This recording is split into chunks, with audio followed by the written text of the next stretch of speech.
各位来宾，大家好。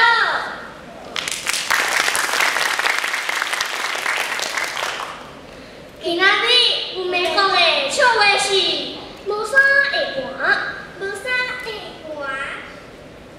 有一天，妈妈要出门买菜，当咧烦恼，毋知爱加穿啥无。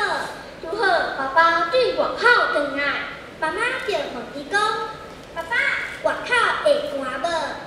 爸爸讲：“无啥会寒。”听到爸爸安尼讲，妈妈就真放心。跟他穿一领薄薄的衫，就出去买菜咯。过无偌久，看到妈妈气喘喘转来，妈妈就甲爸爸讲：“外口寒甲要死，是安怎？你甲我讲无啥会寒，害我寒甲屁屁喘。”爸爸讲：“我哪有甲你讲袂寒？